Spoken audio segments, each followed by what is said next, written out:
Muy buenas noches a todos los hermanos y amigos presentes que están viendo esta transmisión. Quiero mandar rápidamente un abrazo a todos los que están siguiéndonos en vivo e en directo. Alberto Nino, David Fernández, Letis Ahumada, Maverick Arroyo, también para los hermanos que están presentes.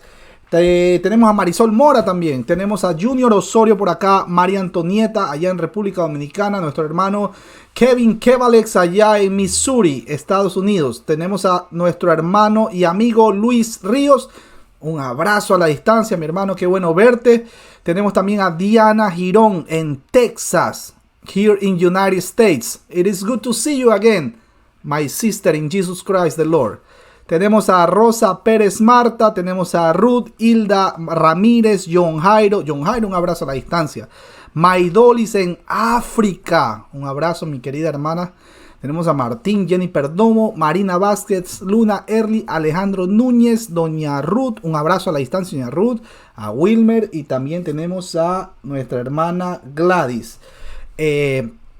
Ante todo, trajeron sus Biblias. Muy importante, mis hermanos. Este es uno de los requisitos, de hecho es el primer requisito cuando vamos a hacer un estudio. Y el segundo requisito es tener un corazón predispuesto a escuchar, a tomar apuntes. Y si tiene una duda, pues al final, con gusto, nosotros podemos hacer la interacción. Bueno, ¿quién le toca la oración el día de hoy? ¿Qué le parece mi hermano Alejandro? Alejandro, ¿cómo estás? Bienvenido. Alejandro Núñez allá en Argentina. Saludos a todos los hermanos. Muchas gracias, mi hermano David. Y cuando usted diga, empezamos con la oración. Ahorita mismo. Bienvenido. Muy bien. Bienvenida. Muchas gracias. Empecemos con la oración. Padre nuestro que estás en los cielos, bendito y santo es tu gran nombre, Señor. Muchas gracias por permitirnos tener este estudio. Por favor, ilumina nuestra mente. Guía cada palabra que diga nuestro hermano David. Haz que la palabra quede no solamente en nuestro conocimiento, sino en nuestro corazón. Permítenos ponerla en práctica y que podamos amar a nuestros hermanos con el conocimiento que aprendamos hoy. Guíanos, Señor, ilumina nuestro camino. Te lo rogamos en el nombre del Padre, del Hijo y del Espíritu Santo. Amén, Señor. Amén. Hermano Junior, ¿cómo está tu transmisión? ¿Estás bien? Perfecto. ¿Crees que nos puedas regalar la lectura del día de hoy? Hechos de los Apóstoles, Hechos capítulo 11. Lo pongo en pantalla para que las personas que están siguiendo esta transmisión lo puedan ver. Permítame, está un poco... ahí está. Creo que lo voy a bajar un poquito. Permítame un segundo. Ahí, lo voy a bajar un poquito. Listo, mi hermano, lo puede... Hasta el versículo 30. Sí, pero léalo en velocidad número 2 para que... Leemos en el nombre del Padre, del Hijo y del Espíritu Santo. Oyeron los apóstoles y los hermanos que estaban en Judea que también los gentiles habían recibido la palabra de Dios. Y cuando Pedro subió a Jerusalén, disputaban con él los que eran de la circuncisión, diciendo: ¿por qué has entrado en casa de hombres incircuncisos y has comido con ellos? Entonces comenzó Pedro a contarles por orden lo sucedido, diciendo: estaba yo en la ciudad de Jope orando y vi un éxtasis, una visión, algo semejante a un gran lienzo que descendía, que por las cuatro puntas era bajado del cielo y venía hacia mí. Cuando fijé en él los ojos, consideré y vi cuadrúpedos terrestres y fieras y reptiles y aves del cielo. Y oí una voz que me decía: levántate, Pedro, mata y come. Y dije: Señor, no, porque ninguna cosa común o inmunda entró jamás en mi boca. Entonces la voz me respondió del cielo por segunda vez: lo que Dios limpió, no lo llames tú común. Y esto se hizo 3 veces. Y volvió todo a ser llevado arriba al cielo. Y he aquí, luego llegaron 3 hombres a la casa donde yo estaba, enviados a mí desde Cesarea. Y el Espíritu me dijo que fuese con ellos sin dudar. Fueron también conmigo estos 6 hermanos y entramos en casa de un varón, quien nos contó cómo había visto en su casa un ángel, que se puso en pie y le dijo: envía hombres a Jope y haz venir a Simón, el que tiene por sobrenombre Pedro. Él te hablará palabras por las cuales serás salvo tú y toda tu casa. Y cuando comencé a hablar, cayó el Espíritu Santo sobre ellos también, como sobre nosotros al principio. Entonces me acordé de lo dicho por el Señor cuando dijo: Juan ciertamente bautizó en agua, mas vosotros seréis bautizados con el Espíritu Santo. Si Dios, pues, le concedió también el mismo don que a nosotros que hemos creído en el Señor Jesucristo, ¿quién era yo que pudiese estorbar a Dios? Entonces, oídas estas cosas, callaron y glorificaron a Dios diciendo: de manera que también a los gentiles ha dado Dios arrepentimiento para vida. Ahora bien, los que habían sido esparcidos a causa de la persecución que hubo con motivo de Esteban, pasaron hasta Fenicia, Chipre y Antioquía, no hablando a nadie la palabra, sino solo a los judíos. Pero había entre ellos unos varones de Chipre y de Cirene, los cuales cuando entraron en Antioquía hablaron también a los griegos, anunciando el evangelio del Señor Jesús. La mano del Señor estaba con ellos, y gran número creyó y se convirtió al Señor. Llegó la noticia de estas cosas a oídos de la iglesia que estaba en Jerusalén, y enviaron a Bernabé que fuese hasta Antioquía.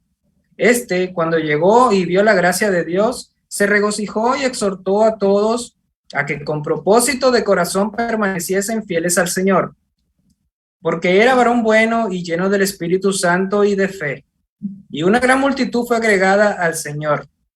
Después fue Bernabé a Tarso para buscar a Saulo, y hallándole le trajo a Antioquía. Y se congregaron allí todo un año con la iglesia y enseñaron a mucha gente. Y a los discípulos se les llamó cristianos por primera vez en Antioquía. En aquellos días unos profetas descendieron de Jerusalén a Antioquía, y levantándose uno de ellos, llamado Agabo, daba a entender por el Espíritu que vendría una gran hambre en toda la tierra habitada, la cual sucedió en tiempo de Claudio. Entonces los discípulos, cada uno conforme a lo que tenía, determinaron enviar socorro a los hermanos que habitaban en Judea, lo cual en efecto hicieron, enviándolo a los ancianos por mano de Bernabé y de Saulo. Amén.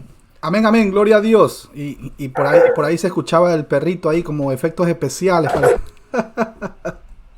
Bueno, gloria a Dios. Ok, Hechos capítulo 11, vamos a empezar por el versículo 1. Oyeron los apóstoles y los hermanos que estaban en Judea, que también los gentiles habían recibido la palabra de Dios. Aquí se establece el liderazgo de la iglesia de Jerusalén. Y ellos estaban sorprendidos con el cambio de todos estos eventos. Esta sorpresa pues les impedía dar su apoyo total. No habían entendido todavía como que la gran comisión de Mateo capítulo 28 del 18 al 20. Ustedes recuerdan, ir y predicar el evangelio por todo el mundo, bautizándolo en el nombre del Padre, del Hijo y del Espíritu Santo. De aquí yo estoy con vosotros todos los días hasta el fin del mundo, del Señor Jesucristo. Lucas 24:47 lo corrobora. Hechos 1:8 de incluir a los paganos para los judíos, ¿no? Noten que dicen habían recibido, el cual es un aoristo medio, pues sucedió en el pasado por la misma participación del Espíritu Santo sin acción del afectado. Es decir, en una voz pasiva. Esta misma frase aparece en Hechos capítulo 8, versículo 14, cuando los samaritanos recibieron el evangelio de nuestro Señor Jesucristo. Cuando menciona el texto los hermanos, fue el primer título que se le dio a los creyentes. Más adelante ya vamos a ver qué título se le da a los creyentes.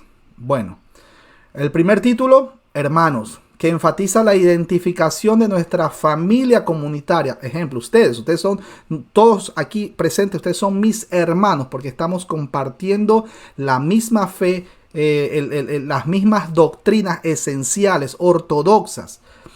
Hechos capítulo 1 versículo 15 corrobora esto. Hechos capítulo 6 versículo 3, 9:30, 10:23, 11:1, capítulo 12 versículo 17, 14:2 y 15:1. Ser cristiano es como ser parte de una familia. Esto lo vemos en 1 Corintios 2:13, Gálatas 3:28 y Colosenses 3:11.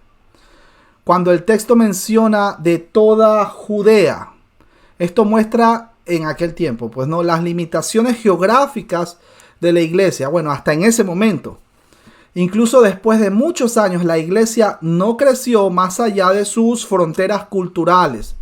No habían obedecido al mandato de nuestro Señor Jesús en Hechos 1:8. Esto es casi como que un paralelo de Génesis 10:11. Cuando el texto menciona a los gentiles habían recibido la palabra de Dios, esto es un indicativo aoristo medio de ponente, pues el texto muestra la necesidad de una aceptación personal del mensaje del Evangelio de nuestro Señor. Lo vemos en Juan capítulo 1 versículo 12, Juan 3:16, que ustedes ya lo conocen, Romanos 10 del 9 al 13 y Efesios 2 del 8 al 9. Cuando escuchamos la frase o la palabra de Dios, es sinónimo de que de el Evangelio de nuestro Señor Jesucristo. Las promesas del Antiguo Testamento y las profecías se estaban cumpliendo de manera integral. Versículo 2. Y cuando Pedro subió a Jerusalén, disputaban con él los que eran de la circuncisión. El término el texto cuando menciona que Pedro subió a Jerusalén, al parecer el problema con la misión a los gentiles, que continúa en el capítulo 15, eso fue un problema constante para los líderes de la iglesia primitiva en Jerusalén. Muchos de los convertidos al cristianismo eran todavía muy nacionalistas. Hechos 15:5, Hechos 21 del 18 al 26 también lo corroboran. Ustedes si quieren lo anotan y lo constatan más tarde cuando hagan el repaso de este estudio. Esta frase de los de la circuncisión se usa en varios sentidos distintos. Primero, en Hechos capítulo 10:45 para describir a los 6 compañeros judíos de Pedro. Segundo, aquí se refiere a un grupo de creyentes de la iglesia de Jerusalén. Esto lo vemos en el capítulo 11, versículo 18 y en el 15:5, que esto lo vamos a ver más adelante. Le doy los textos para que lo vayan anotando para cuando toque el capítulo. Tercero, en Gálatas se refiere a los creyentes de la iglesia de Jerusalén. Capítulo 2, versículo 12. Y a los no creyentes judíos. Esto lo vemos en Hechos 1:7 y capítulo 2, versículo 4. No hay duda alguna sobre la sinceridad de los creyentes ni sobre la lógica de su posición. Sin embargo, la naturaleza radical del Evangelio había abierto la puerta a todas las personas, sin relación alguna con la ley mosaica. Romanos 3, del 21 al 31. Este es su mensaje. Es la gracia, no las acciones ni las obras humanas. Ya sabemos que el ser humano por naturaleza tiene un corazón perverso, una mentalidad chueca, torcida, caída, depravada. Eso lo hemos visto en estudios anteriores. Entonces el mensaje es ¿por qué? Por la gracia, no las acciones ni las obras humanas, las que trae la salvación, que muchos creyentes modernos necesitan oír y prestar atención. Dice literalmente discutían. Esto es un indicativo imperfecto medio, pues la forma gramatical denota una acción repetida o el comienzo de una en el tiempo pasado. Una advertencia para aquellos creyentes tradicionales que pretenden estar en desacuerdo con Pedro, no con el Evangelio. Ellos no vieron que se trataba de algo relacionado con el Evangelio. Versículo 3, diciendo, ¿por qué has entrado en casa de hombres incircuncisos y has comido con ellos? Los creyentes judíos estaban muy molestos ante una infracción tan obvia de sus costumbres. Para ellos era difícil concebir que Jesús también fuera Señor de los creyentes gentiles. Atento con eso. Es evidente que Pedro no era el líder indiscutible, pues tenía oponentes. O sea, no era el papá infalible. Gramaticalmente, o el Papa infalible, perdón. Gramaticalmente, este verso puede ser una declaración o también puede ser una pregunta, pero la afirmación está más fuertemente respaldada en los manuscritos griegos más antiguos.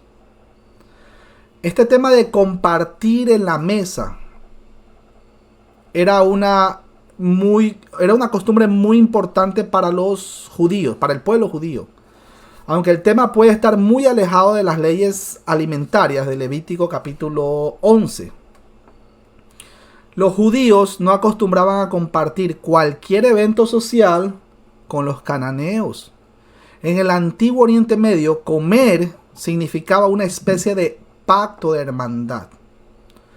Jesús había sido acusado de una violación similar de la tradición en Mateo 9, versículo 11, capítulo 11, versículo 19, Lucas 5:30 y Lucas capítulo 15, versículo 2. Por cierto, Pedro luchó con este problema en su ministerio y fue un tema muy sensible para los primeros creyentes, y esto lo vemos en Gálatas capítulo 2, versículo 12. Resulta tan problemático reevaluar las tradiciones, la cultura, las preferencias personales, pero el Evangelio nos exige que lo hagamos. Primera de Corintios capítulo 12, versículo 13, Gálatas 3:23 al 29 y Colosenses 3:11. Cuando nosotros vayamos a predicar, nosotros no tenemos que tener ese prejuicio de estar, no le voy a predicar porque el amigo es judío, ortodoxo, o como ahora le llaman judío mesiánico. No, tenemos que predicarle, tenemos que darle el mensaje. Nosotros, me incluyo, nosotros no tenemos ese trabajo de convencer a la persona del error en que están para que se conviertan a Cristo Jesús. Nosotros predicamos la palabra, los exhortamos. Dice, aquí en las Escrituras dice, esto no está correcto, arrepiéntete. Pero quien convence de pecado es el Espíritu Santo, no nosotros. Por eso, mi hermano querido, no se mate, no se desespere, solo prepárese y predique con una sonrisa de oreja a oreja, glorificando y alabando al Señor. Solo Lucas usa la palabra cateces en el Nuevo Testamento. Lucas capítulo 1, versículo 3, Lucas 8:1, Hechos capítulo 3:24, capítulo 11, versículo 4 y capítulo 18, versículo 23. Este término, cuando dice que contó con detalles, este término tiene la connotación de explicar algo en un orden lógico, temporal o secuencial. Y esto encaja con el método de investigación que tiene Lucas. Acuérdense que Lucas era bien detallista. Permítanme un segundo. La transmisión no se ha cortado. Permítanme un segundo. ¿Ustedes me ven? ¿Y me escuchan? Perfecto, sigamos. Versículo 4. Ahora sí. Entonces comenzó Pedro a contarles, y aquí viene lo que habíamos mencionado, por orden lo sucedido, diciendo: estaba yo en la ciudad de Jope orando y vi un éxtasis, una visión, algo semejante a un gran lienzo que descendía, que por las 4 puntas era bajado del cielo y venía hasta mí. Voy a repetir el versículo. Versículo 5. Y quiero que tomen mucha atención. Estaba yo en la ciudad de Jope orando y vi en éxtasis una visión. Es la misma palabra que se usa en Hechos 2:17. Permítame. Ahí está. Para los que están viendo en pantalla. Jorasis. ¿Qué significa? Permítame un segundo. Les pongo. Jórasis o Jorasis. Este es un sustantivo acusativo plural femenino. Esto significa el acto de mirar fijamente. Es decir, aspecto, ya sea externo o interno, o aparición inspirada o también una visión. Ustedes recuerdan en Joel 2:28 que menciona que nuestros ancianos soñarán sueños, nuestros jóvenes verán visiones, etcétera, etcétera, etcétera. Ustedes recuerdan Joel 2:28, que también menciona que en los postreros días derramaré mi espíritu. Bueno, eso es una profecía en Joel 2:28, una profecía que se empezó a cumplir en Hechos 2, cuando el Espíritu Santo ya pues se hizo presente. Y Pedro se lanzó tremendo discurso. Cuando todos fueron llenos del Espíritu Santo, ninguno convulsionó, pero sí hablaron en idiomas conocidos, glosa, que es la palabra en el original griego que significa lenguas o lenguas conocidas. Entonces también tenemos el tema de la visión. Ahí está la visión de Pedro, algo que estaba profetizado. Ahora, ¿qué sentido tiene que a este tiempo alguien comience a decir, veo, no sé, todo el Apocalipsis? Y ahí mismo comienza a anotar y a escribir y ya te hace toda la interpretación de toda la escatología. ¿Qué sentido tiene? Si alguien le menciona que ha tenido un sueño, una visión, si no cuadra con las escrituras, mi hermano, solo fue producto de una indigestión o algo por el estilo, y lo digo con mucho respeto. El canon está cerrado, 66 libros está cerrado. Ahora, que Dios puede hablar o no hablar, hacer soñar a una persona, que haga tener un sueño personal particular, Dios puede hacer lo que crea conveniente.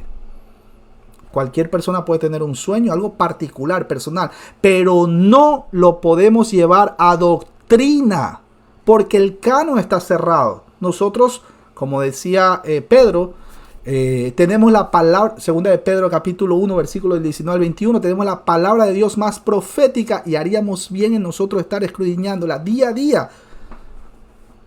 Entonces, si alguien le menciona que tiene un sueño, cosas por el estilo, pues hay que leer nuevamente todo el capítulo, primero Joel 2:28 y después todo el libro de los Hechos, para entender de qué está hablando, qué se estuvo cumpliendo desde Hechos 2. Sigamos, mis hermanos. Estaba yo en la ciudad de Jope orando y vi en éxtasis una visión, algo semejante a un gran lienzo que descendía, que por las 4 puntas era bajado del cielo y venía hasta mí. Cuando fijé en él los ojos, consideré y vi cuadrúpedos terrestres y fieras y reptiles y aves del cielo. Hay algunas variantes de los manuscritos griegos relacionados con el tiempo de este participio, es decir, un presente medio. A partir del capítulo 10, versículo 20. Eso es un aoristo medio. Bueno, incluso se omite en los manuscritos griegos, P45D, y en algunas de las antiguas versiones latinas y sirias. Esto sucede porque los escribas tienden a hacer paralelismos siguiendo la mayoría de las variantes textuales en el Nuevo Testamento, siempre y cuando, nuevamente lo digo, siempre y cuando no afecten al significado de la frase. Versículo 7. Y oí una voz que me decía, levántate, Pedro, mata y come. Y dije, Señor, no, porque ninguna cosa común o inmunda entró jamás en mi boca. Entonces la voz me respondió del cielo por segunda vez, lo que Dios limpió, no lo llames tú común. Y esto se hizo 3 veces. Ustedes recuerdan que siempre a lo largo de las escrituras, siempre cuando vemos todos estos temas en donde Dios quiere hacer un énfasis en alguna situación, se menciona 3 veces. Ustedes recuerdan cuando en el libro de Isaías menciona que Dios es santo, santo, santo. Atento con eso. Hace un énfasis. Y esto se hizo 3 veces, versículo 10, y volvió todo a ser llevado arriba al cielo.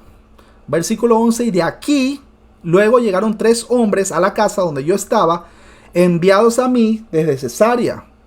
Y el Espíritu me dijo que fuese con ellos sin dudar.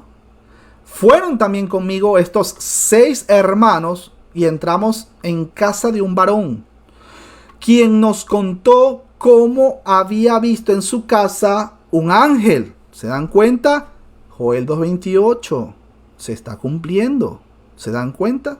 Todo tiene, en los planes de Dios, o se cumple o se cumple. Si alguien quiere en este tiempo escuchar la voz de Dios, lea las Escrituras. Si quiere escucharlo de una manera más alta, con un volumen más alto, lea las Escrituras de una manera con voz alta.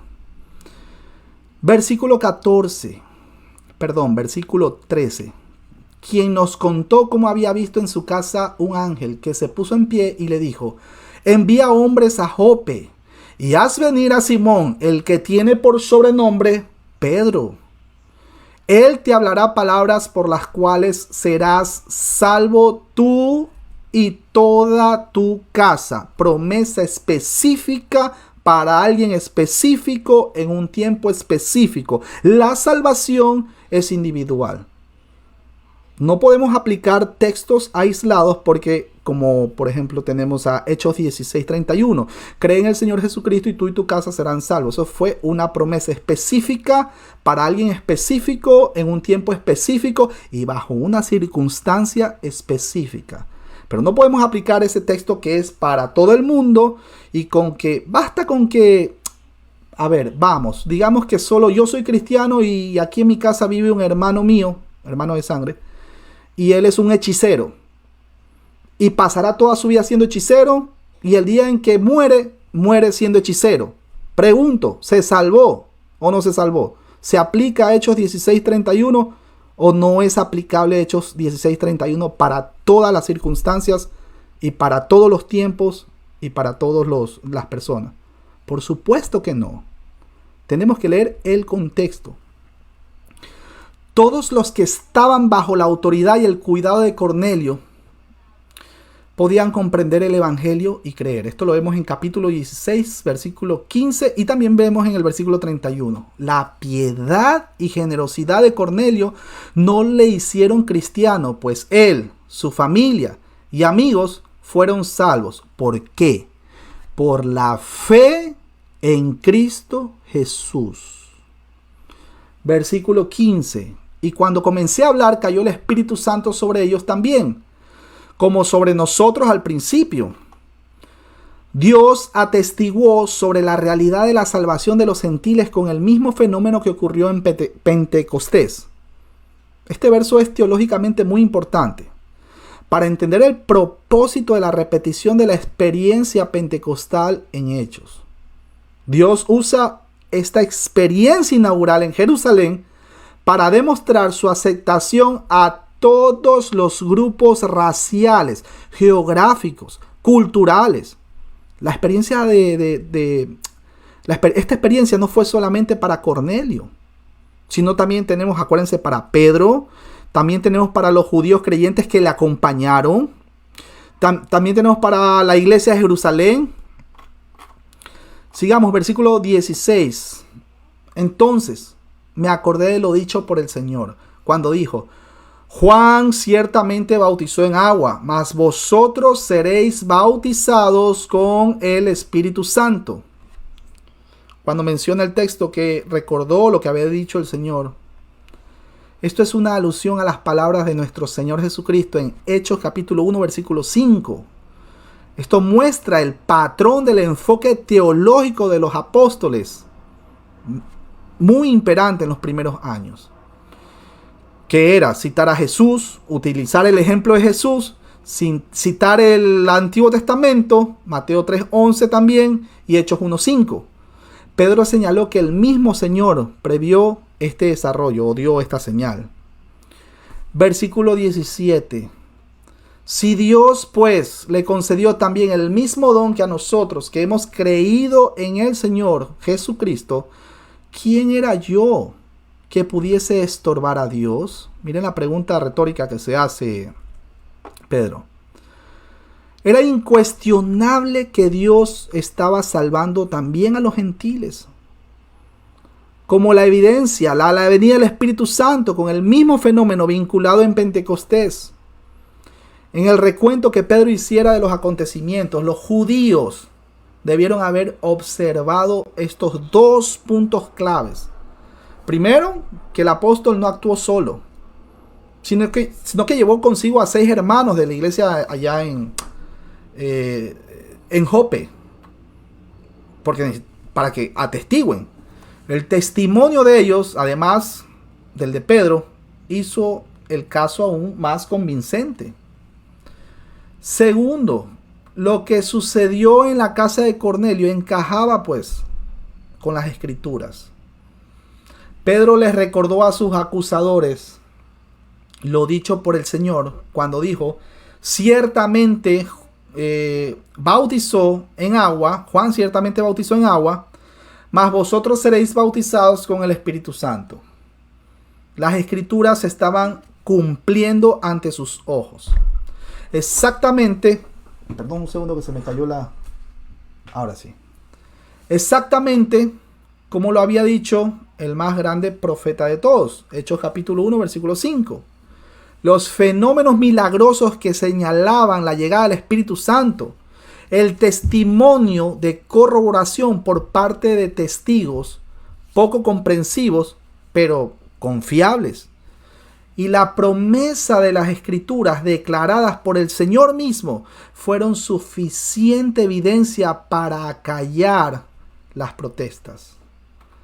Cuando los acusadores de Pedro oyeron estas cosas, no les quedó más que callar. Ellos se quedaron callados. Difícilmente podían discutir con el Espíritu Santo y con el testimonio de 7 testigos, o sea, Pedro incluido, o con las escrituras. La realidad de que los judíos llegaran a admitir que también a los gentiles ha dado Dios arrepentimiento para vida fue una de las admisiones más increíbles en la historia judía. Porque a menos que los cristianos hebreos comprendieran eso, nunca habrían comenzado la tarea de evangelizar a los gentiles. Este fue el inicio del esfuerzo divino por sentar las bases de la primera iglesia gentil. Al menos 7 años transcurrieron desde Pentecostés hasta la fundación de la iglesia de Antioquía.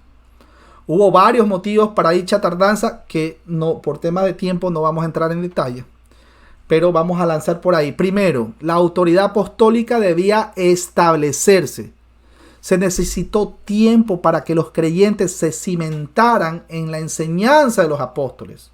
Hechos capítulo 2, versículo 42. Y para desarrollar también los líderes. Durante estos 7 años, los apóstoles establecieron el fundamento doctrinal de la iglesia. Mis hermanos, la doctrina sí importa. Es importantísimo. Segundo, fue necesario llevar a los creyentes individuales a un nivel suficiente de madurez antes de poderlos enviar. No podemos hacer como al día de hoy, lamentable, que muchas iglesias agarran 1, 2, 3, medio por ahí leyeron algo y todo, y se leen 4, 5 versículos máximos. Y ya saben cuáles son esos versículos. Joel 2:28, Hechos 1:8 y Marcos 16:17 y uno más por ahí si me olvido. Y hacen doctrina de todos estos textos aislados y los mandan a predicar. ¿Qué tenemos? Pues, imagínense. Con el verso 15, esto se refiere, cuando dice que Dios le ha dado a ellos mismos el don, se refiere a la experiencia de Pentecostés. Hechos capítulo 2, versículo del 1 al 4, Hechos 8:15, 10:46 y 15:8.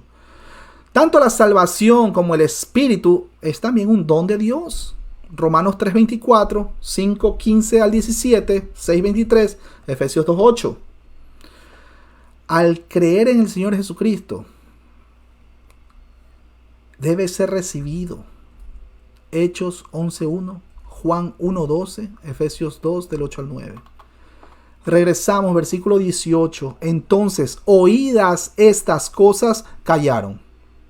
Y glorificaron a Dios diciendo, de manera que también a los gentiles ha dado Dios arrepentimiento para vida. Recuerden el texto. Ya no hay judío, ya no hay gentil. Lo pongo Gálatas 3:28. Ya no hay judío ni griego, no hay esclavo ni libre, no hay varón ni mujer, porque todos en vosotros sois uno en Cristo Jesús. Texto aplicado al tema de la salvación. No está aplicado a romper un orden eclesiástico para poner a alguien y decirle pastora, por favor. Sigamos. Ese es el texto real. Esa es la interpretación correcta del texto, lo que estamos viendo en contexto. Sigamos. Versículo 19. Ahora bien, los que habían sido esparcidos a causa de la persecución que hubo con motivos de Esteban pasaron hasta Fenicia, Chipre y Antioquía, no hablando a nadie la palabra, sino solo a los judíos. Cuando hablamos de Fenicia, la región costera al norte de Judea, que incluye los puertos comerciales de Tiro y Sidón. Cuando hablamos de Antioquía, está ubicada a unos 320 kilómetros al norte de Sidón. Antioquía era una metrópolis importante del paganismo y la tercera ciudad más grande en el Imperio Romano después de Roma y Alejandría. Versículo 20. Pero había entre ellos unos varones de Chipre y de Cirene, los cuales cuando entraron en Antioquía hablaron también a los griegos, anunciando el evangelio del Señor Jesús. Literalmente pues los helenos, o sea, se refiere a no judíos pero que hablaban en griego. Versículo 21, la mano del Señor estaba con ellos y gran número creyó y se convirtió al Señor. Cuando menciona la mano del Señor, pues acuérdense que esto es una expresión metafórica, ¿no? Se refiere al poder de Dios, pero expresado en juicio. Éxodo capítulo 9, versículo 33, en este caso. Deuteronomio capítulo 2, versículo 15. Josué 4, 24. Primera de Samuel 1, 5, 6 y 7, 13. Y también en bendición, como lo vemos en Esdras 7, 9, 8, 18, Nehemías 2, 8 y 18. Pero aquí se refiere a la bendición divina. Este pasaje empieza donde quedó, en el 8.4, analizando el efecto de la persecución que hubo con motivo de Esteban. Dicha persecución, dirigida por Saulo de Tarso, que después fue el hermano Pablo, esparció por todas partes a la comunidad de Jerusalén. Aunque algunos fueron a Samaria, capítulo 8, versículo 5, y a Cesarea, capítulo 8, versículo 40, Damasco, capítulo 9, versículo 10, Lida, Jope y Sarón, capítulo 9, versículo 35 y 36. Al mismo tiempo, en el lejano norte comenzaba a plantarse una iglesia entre gentiles. Algunos de los judíos esparcidos pasaron hasta Fenicia, Chipre y Antioquía.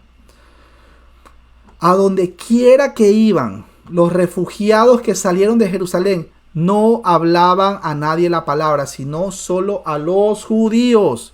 Ellos no pudieron haber sabido que el evangelio se había extendido a los gentiles, ya que huyeron de Jerusalén hasta que ese fenómeno pues ya ocurriera. Al faltar el conocimiento del tal precedente, los esparcidos seguían suponiendo que el evangelio solo era para el pueblo judío. Sin embargo, con el tiempo ese molde para la iglesia se rompió. Sigamos, versículo 22. Llegó la noticia de estas cosas a oídos de la iglesia que estaba en Jerusalén y enviaron a Bernabé que fuese hasta Antioquía. Ustedes recuerdan que Bernabé, pues bueno, era un judío de Chipre, provenía de un contexto similar al de los fundadores de la iglesia de Antioquía. Versículo 23. Cuando llegó y vio la gracia de Dios, se regocijó y exhortó a todos a que con propósito de corazón permaneciesen fieles al Señor. Es exactamente lo que nosotros debemos hacer, mis hermanos. Ahora se va a dar un seminario. Más adelante, si es que se preparan los hermanos que van a servir para la obra del Señor y la obra comienza a avanzar por misericordia de Dios, nosotros tenemos que alegrarnos, regocijarnos, porque aquí el importante no es tanto quien lleva el mensaje, sino es el Señor Jesucristo, que sea exaltado su nombre, que sea conocido su nombre por todos los rincones del planeta. Versículo 24. Porque era varón bueno y lleno del Espíritu Santo y de fe, y una gran multitud fue agregada al Señor. Después fue Bernabé a Tarso para buscar a Saulo, y hallándole le trajo a Antioquía. Esto no sería una tarea fácil. Habían transcurrido varios años desde la huida de Pablo a Jerusalén. Al parecer había sido desheredado y forzado a abandonar su ciudad natal debido a su nueva lealtad al cristianismo. Esto lo vemos en Filipenses 3:8. Versículo 26. Y se congregaron allí, todo un año con la iglesia y enseñaron a mucha gente. Y a los discípulos se los llamó cristianos por primera vez en Antioquía. Por primera vez en Antioquía. Cristianos. Que es un término despectivo que significaba del partido de Cristo, del grupo de Cristo. Capítulo 26, versículo 28. Primera de Pedro 4:16. Ni la salvación del eunuco etíope, ni la de Cornelio y su casa prepararon a los creyentes de Jerusalén para las ampliamente y generalizadas conversiones de gentiles en Antioquía. Cuando llegó la noticia de estas cosas a oídos de la iglesia que estaba en Jerusalén, decidieron mandar un representante para que investigara y enviaron a Bernabé que fuese hasta Antioquía. Bernabé apareció por primera vez en el capítulo 4, cuando vendió una propiedad para suplir las necesidades de otros creyentes. Ustedes recuerdan que vimos ese estudio. Por medio de su influencia, finalmente la iglesia de Jerusalén aceptó a Pablo. Hechos capítulo 9, versículo 27. Él era un maestro, dirigente en la iglesia y un hombre, por cierto, amoroso, tierno y generoso. De acuerdo con su nombre, significa hijo de consolación. La elección de un representante era crucial. Enviar a un individuo rígidamente legalista pudo haber sido desastroso, pudo haber traído malas consecuencias. Sin embargo, Bernabé contaba con los requisitos necesarios para el trabajo. El versículo 24 lo describe además como varón bueno y lleno del Espíritu Santo y de fe. Poseía también las cualidades espirituales indispensables para quien iba a discernir todo lo que estaba sucediendo. Bernabé también era el hombre indicado para ser enviado, porque así como algunos de los fundadores de la iglesia de Antioquía, era un judío chipriota. Capítulo 4, versículo 36 y 37. O sea, para ver si lo explico mejor, no lo irían a señalar como un extraño, sino como uno de ellos o parte de ellos. La gracia de Dios puede ser invisible, pero sus efectos se ven fácilmente. Por eso es que cuando Bernabé llegó a Antioquía y vio la gracia de Dios, por medio de la cual esos gentiles se habían salvado, se regocijó. Lo mismo que tenemos que hacer nosotros por cada hermano que se arrepiente, empieza a estudiar las escrituras, empieza a compartir entre nosotros. Los invito todos los miércoles, Coinonía, con el hermano Edgar Escobar. Seguimos. Versículo 27. En aquellos días unos profetas descendieron de Jerusalén a Antioquía. Recuerden que los profetas eran los predicadores.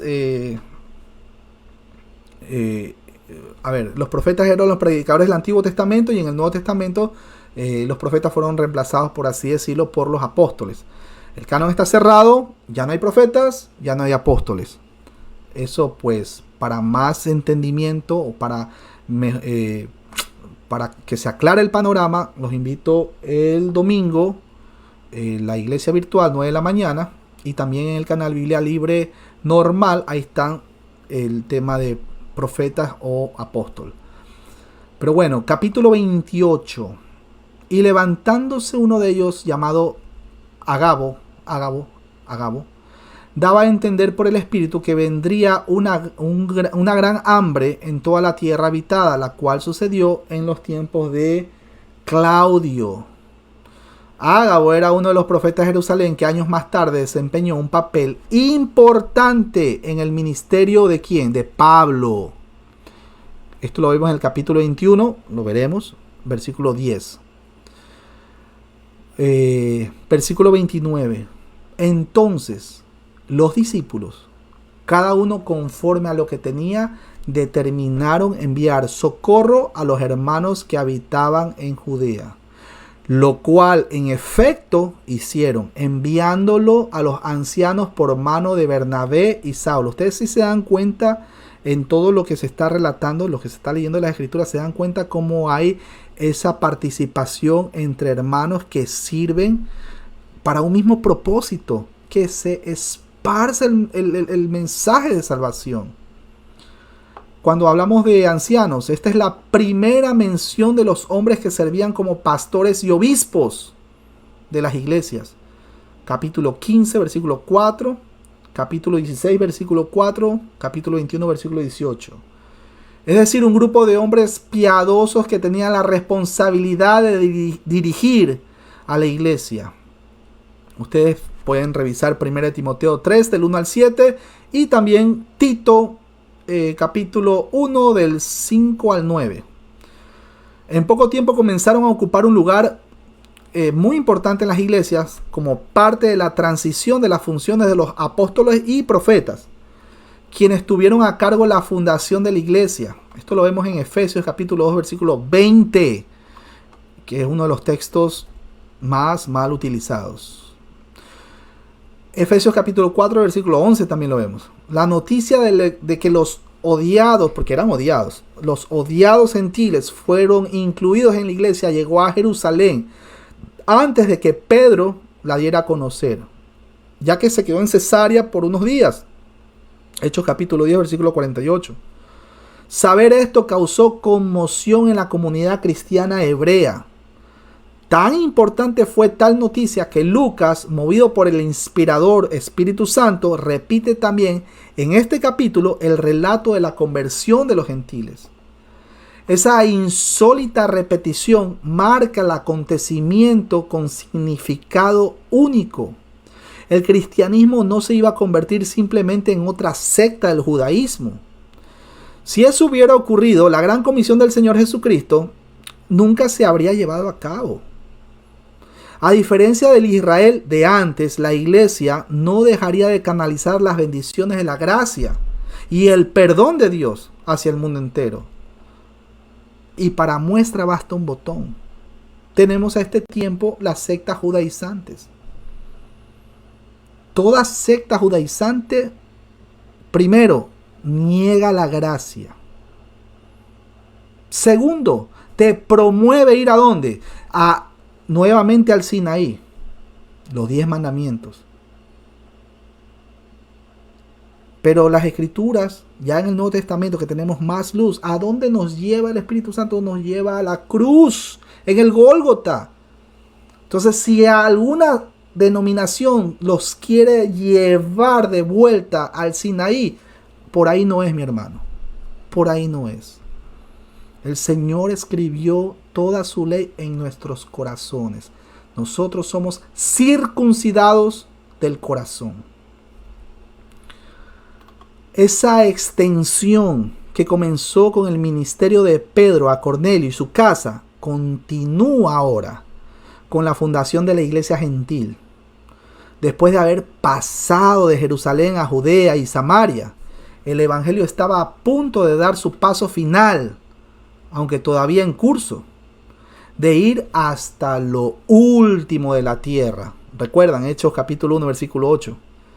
La fundación de esta primera iglesia gentil o congregación gentil se desarrolla en 4 etapas. Primero, el trabajo preparatorio, el origen, el crecimiento, y aquí viene lo más importante, la generosidad, mis hermanos.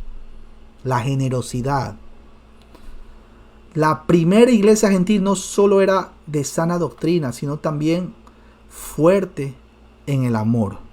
Primera de Corintios 13:1. Ustedes recuerdan que aunque yo hablase hasta en lenguas angélicas, sabemos que no existen las lenguas angélicas. Eso fue una hipérbole que nuestro hermano Pablo utilizó. Nosotros podemos tener mucha teología en nuestra cabeza, pero si no amamos a nuestro prójimo, vea, eso no sirve de nada. Usted pregúntele a un judaizante si ama al prójimo y te va a decir, guarda el sábado, guarda el sábado, guarda el sábado. Me voy a comer un asado el fin de semana y va a haber morcilla. No, pues uy, Dios mío, no, olvídate. Te crucifican ahí mismo. El estudio del hermano Ismael Cortés, lindísimo hoy día de él. Pero ya vamos por ahí, ya vamos por ese capítulo. Bueno, como mencionaba, el término profetas no se refiere tanto a los personajes del Antiguo Testamento como a Isaías o Juan el Bautista, sino a los predicadores ya en el Nuevo Testamento. Primera de Corintios capítulo 14, versículo 32, Efesios 2:20. Uno de ellos, llamado Ágabo, daba a entender por el Espíritu que vendría una gran hambre en toda la tierra habitada. Recordemos que todavía no se cerraba el canon, ojo con eso. Igual que los apóstoles, los profetas no fueron una orden permanente. Después de cumplir su propósito fundamental, desaparecieron gradualmente del escenario para ser reemplazados por los evangelistas. ¿Y el otro grupo cómo es? Pastores y maestros. ¿Ok? No es que haya los 5 ministerios, eso ya se ha explicado anteriormente. Poimenas, didascalo, etcétera, etcétera, ¿no? Efesios 4:11. Ahora, cada uno conforme a lo que tenía, los discípulos determinaron enviar socorro a los hermanos que habitaban en Judea, decididos a ayudar a la iglesia allá en Jerusalén, o la iglesia principal en aquel entonces. Los cristianos en Antioquía le enviaron socorro, muy parecida a la generosidad de la iglesia en Jerusalén. Hechos capítulo 4, versículos del 34 y 35. Fue esta expresión de amor por parte de sus hermanos gentiles. Cada uno dio conforme a lo que tenía.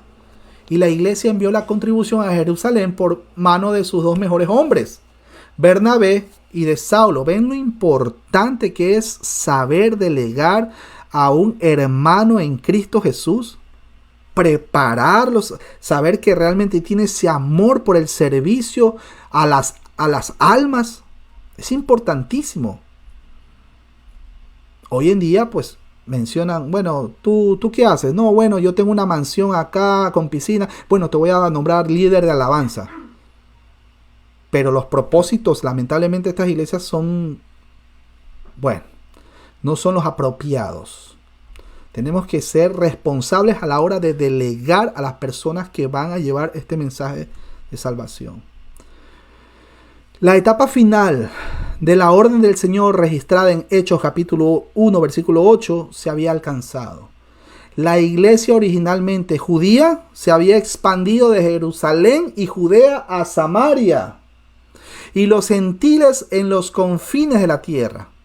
La iglesia en Antioquía, que comenzó en este capítulo, iba a desempeñar un papel de liderazgo por varios siglos. Pero de todos sus honores se destaca el siguiente. Se trató de la iglesia que el apóstol Pablo pastoreó y desde la cual fue llamado por el Espíritu para iniciar sus viajes misioneros. Ustedes recuerdan Hechos capítulo 13, versículo 1. Quiero saludar rápidamente a mi hermano Francisco Antonio Sorsoli y a Catalina Luque. Un abrazo a la distancia, mis hermanos. Entonces, vamos a hacer la interacción. Quiero preguntar rápidamente, Pastor Ismael, ya que nos acompaña, ¿qué opina de la participación de Bernabé y de Saulo en la iglesia de Antioquía? ¿Qué opina, Pastor? Bienvenido ante todo. Buenas noches. Amén. Gracias, hermanos, y bienvenido a todos. Dios les bendiga a todos. Esta acción, este acto, ¿verdad?, fue bueno porque tanto Bernabé como Pablo estaban adiestrados en la palabra de Dios. Como nos dice el apóstol Pablo en Gálatas, ¿verdad?, que el tiempo que él estuvo siendo enseñado por el Señor Jesucristo, qué mejores personas que Bernabé y Pablo para subir allá a Antioquía y pasar el tiempo allá enseñando la palabra de Dios. Maravilloso. ¿Y qué opina de que lo que Dios ya, de lo que, a ver, no llames inmundo a lo que Dios ya ha limpiado? ¿Qué opina de eso, mi hermano? Sí, fíjese que esta noche mencioné eso en el estudio que estaba dando en la iglesia, en Marcos capítulo 7, cuando habla acerca de los alimentos que entran al vientre, no entran al corazón, no contaminan el corazón del vientre, ¿verdad? Como dice la palabra de Dios, van a la letrina. Lo que contamina el corazón del hombre es lo que sale por su boca, porque del corazón es que salen los malos pensamientos, los adulterios y todo esto. Y Marcos añade este detalle donde dice en el versículo 19, Marcos 7:19, esto decía Jesús, ¿verdad?, haciendo limpios todos los alimentos. Y fijémonos que esto es antes de Jesús morir en la cruz. Ya el Señor Jesús está declarando los alimentos limpios. Y entonces en este pasaje pues vemos que esto no era una prohibición, ya no iba a ser una prohibición.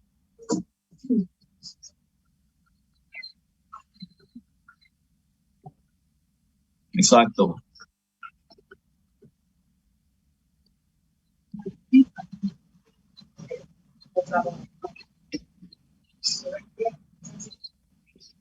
Ahora sí, le había bajado el volumen. Mi hermano David Silva, ¿qué son los gentiles? Ok, vamos a explicar. Personas que en aquel tiempo, personas que nacieron en Israel, judíos, y los que nacieron fuera, gentiles. Sencillito.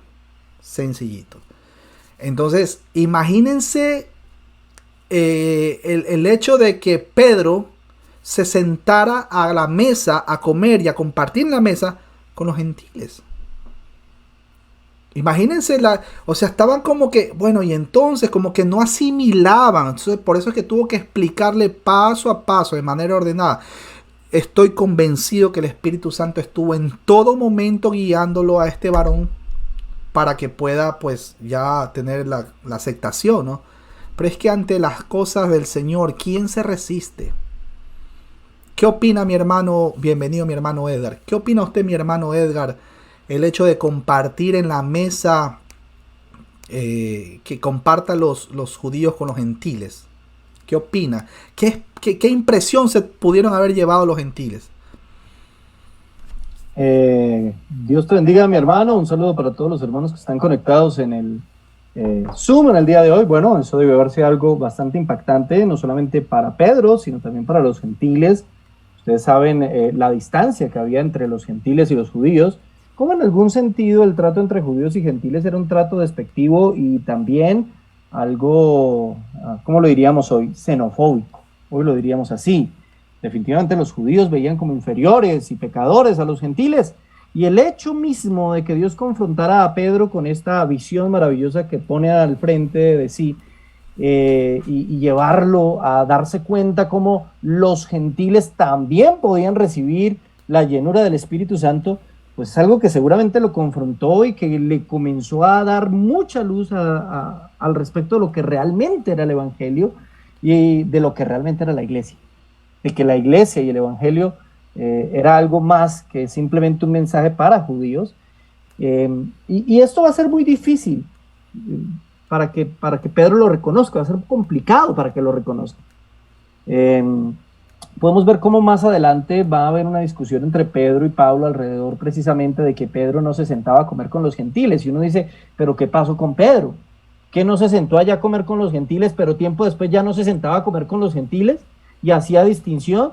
Bueno, es que Pedro está siendo confrontado con una historia, está siendo confrontado con unas creencias, con unas tradiciones, no solamente con lo que ellos como judíos consideraban santo o inmundo, sino además con lo que ellos históricamente en su subconsciente o inconsciente colectivo habían creído toda su vida. Pero entonces Pablo tiene que confrontarlo tiempo después de que ya se había sentado a comer con los gentiles, después de que ya se había dado cuenta cómo el Espíritu Santo también había sido dado para aquellos que no eran judíos. Aún así tuvo que lidiar con eso durante un tiempo más. Aún así tuvo que ser confrontado con Pablo para que entendiera cómo ante el Señor no hay griego ni judío, hombre o mujer, ¿cierto? Todos estamos en igualdad de condiciones ante la presencia del Señor para adorarle, para glorificarle. Todos somos nacidos de nuevo, todos somos hijos del Señor cuando creemos en Jesucristo. Entonces, eso nos lleva a nosotros también a meditar en cómo, en muchas oportunidades, nosotros nos encontramos con ese desaprender para comenzar a aprender. Pedro tuvo que desaprender todas esas cosas y tradiciones judías que le habían enseñado durante tanto tiempo. Tuvo que desaprender eso que desde niño le habían dicho, y los intérpretes y los fariseos y la gente que conocía la ley judía le había dicho: esto es puro y esto es inmundo. Estos son judíos y estos son gentiles. Nosotros somos el pueblo elegido y estos de allá ya no son elegidos. Ahora tiene que cambiar todo eso que le había enseñado su religión tradicional durante toda su vida para comenzar a aprender lo que realmente era el verdadero mensaje de Dios, el verdadero mensaje del Antiguo y del Nuevo Testamento. No existía el Nuevo Testamento, pero él lo tenía que escribir, él y los otros. Entonces, eso nos confronta a nosotros también en ese mismo proceso. Muchos de nosotros estamos en un proceso de desaprender lo que la tradición o las iglesias nos han enseñado durante tanto tiempo, ¿cierto? Para aprender lo que realmente la palabra enseña. Y ese proceso a veces es difícil, como lo fue para el mismo Pedro. Y a veces como Pedro lo recibimos muy bien y no, sí, yo estoy de acuerdo, sí, pero ya en la práctica, porque mientras estuvo allá con Cornelio, Pedro no tuvo gran problema, pero en otras oportunidades notamos que sí, ¿no? En la práctica a veces es más difícil. A veces seguimos con tantas tradiciones religiosas humanas sin entenderlas. Simplemente las decimos y las seguimos porque así nos enseñaron toda la vida. Pero al igual que Pablo, tenemos que confrontarnos con la palabra y decir, bueno, ¿qué es lo que el Señor nos enseña? ¿Qué es lo que el Señor nos ha ilustrado? Bueno, aquí, hermano, si usted me da la palabra, yo no me siento en ella, sino me acuesto y termino predicándolo. Así que simplemente dejo esa reflexión cortica sobre ese asunto. Me hiciste recordar un texto clave que más adelante vamos a ver, el libro de Juan. En Juan capítulo 8, versículo del 41 al 44. Porque los judíos, pues, aparte de ser muy religiosos, también eran muy nacionalistas y ellos se creían, no, Padre Abraham. Nuestro Señor Jesucristo hablando con los fariseos, ¿no? Vosotros hacéis las obras de vuestro padre. Entonces le dijeron: nosotros no somos nacidos de fornicación, un padre tenemos, que es Dios. Sacando pecho, imagínense. Jesús entonces les dijo: si vuestro padre fuese Dios, ciertamente me amaríais, porque yo de Dios he salido y he venido, pues no he venido de mí mismo, sino que Él me envió. ¿Por qué no entendéis mi lenguaje? Porque no podéis escuchar mi palabra. Vosotros, versículo 44, vosotros sois de vuestro padre el diablo, y los deseos de vuestro padre queréis hacer. Él ha sido homicida desde el principio y no ha permanecido en la verdad, porque no hay verdad en él. Cuando habla mentira, de suyo habla, porque es mentiroso y padre de mentira. Repito ese pequeño fragmento del versículo 44. Vosotros sois del padre el diablo y los deseos de vuestro padre queréis hacer. Él ha sido ¿qué? Homicida desde el principio. Y la Biblia dice claramente que el que dice amar a Dios y aborrece a su hermano, el tal es un homicida. Y es lo que pasa con el movimiento religioso judaizante, que los quieren llevar de regreso al Sinaí y no a la cruz en el Gólgota. Vámonos a la ley, el sábado. Ponte el kipá y... No, mis hermanos. Nosotros podemos tener mucha teología en la mente, habernos estudiado todos los 66 libros. Y adicionalmente la Biblia de estudio de R.C. Sproul y de Spurgeon bueno, en fin. Pero si no tenemos amor por el prójimo, somos homicidas. No podemos hacer eso. Tenemos que tener compasión por las almas, por las personas que aún no conocen a nuestro Señor. Es por eso que nosotros también llevamos el mensaje. Porque amamos a Dios sobre todas las cosas. Y a nuestro prójimo como a nosotros mismos. Mateo 22, del 36 al 40. Así que mis hermanos, vamos a cerrar nuestros ojos. No sé si nos quiere acompañar en oración nuestro hermano, amigo y pastor Ismael. ¿Qué le parece si nos regala la oración? Bien, vamos a hacer una oración de despedida, ¿verdad? Sí, por favor, mi hermano querido. Amén. Padre, te damos gracias por este hermoso privilegio que tú nos concedes de poder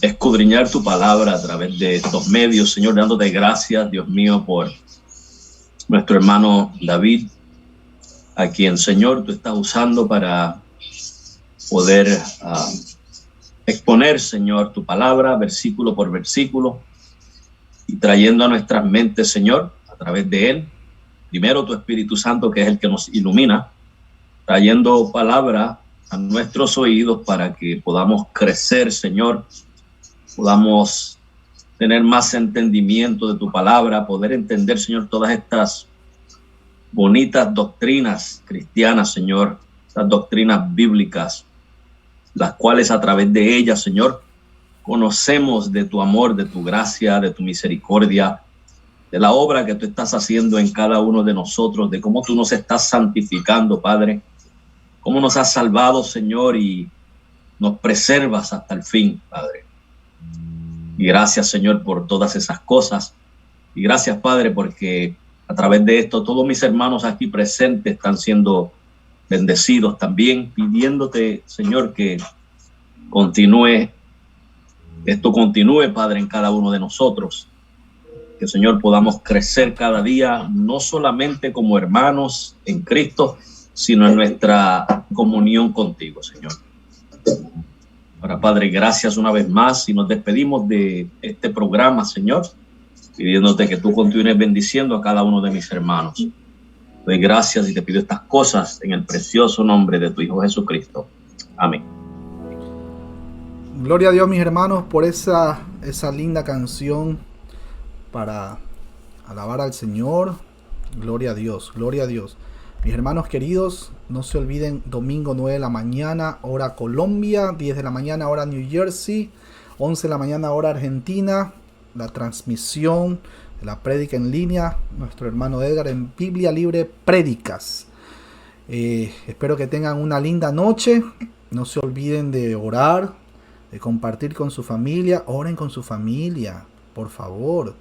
No es que va por allá la esposa o el esposo y ustedes por acá y los niños. Oremos juntos. Esa es una costumbre que debemos tener a la hora de comer también. Ya cuando va a orar, ya la otra persona ya se comió todo el pollo y el tallarín y los ravioles. Mi hermano, por favor, tengamos por costumbre orar juntos, en familia. Un abrazo a la distancia. Ahí les mando el puño para la fotito, para los que quieran ahí.